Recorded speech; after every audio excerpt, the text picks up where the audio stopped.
I grew up here in LA. I grew up in Alhambra and I went to school at UC Irvine. At some point in my time there, I took an education course, and so we had to go tutor students at a local elementary school. And I think it was literally the first time I went to tutor kids that I said, I'm going to be a teacher. There's one student, and I mean, I have the card the mom wrote me still, but her son hated school.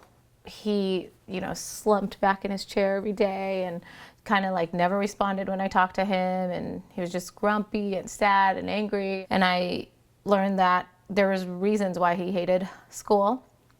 And I went at him differently than I did the rest of the students, and this is the situation I thrive most in. And I think towards the end of the year, his mom wrote me a note, and she didn't speak English very well, and she brought the note to me with a gift, and she said it to me. She's like, my son used to cry every day going to school,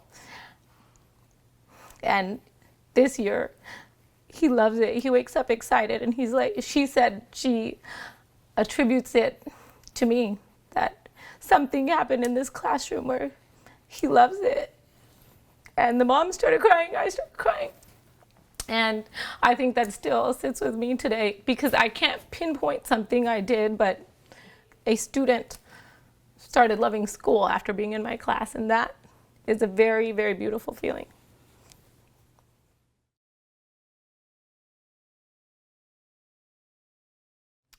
I am a strong believer in organized labor.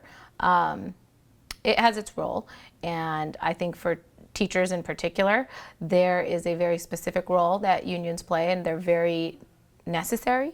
I think as a group of teachers and as a unit, we need our union to be our voice in terms of, our wages, our benefits, and, kind of negotiating all of that and making sure that, the district is operating transparently, hopefully. I think we need that. And I think that in that role, our union does a great job. I know it varies by district, but in my district, they do a great job.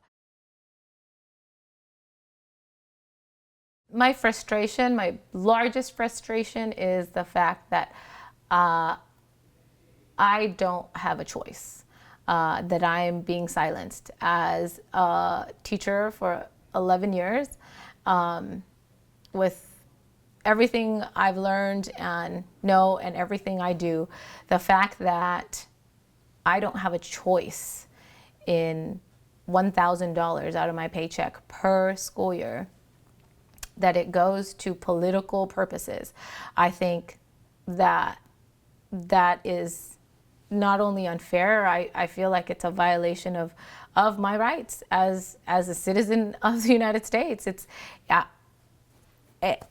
just don't think that there's fairness in that. There's nothing that makes you feel like a professional when you are forced to pay for something that you don't believe in. I've said this doesn't work, and I've shared my story, and I said, it's not working with me talking to my union at the local level, so I'm here, please help. I did so many things to no avail. So I said, I'm gonna get involved in anything to kind of wake my union up and say, look, I'm talking, you're not listening.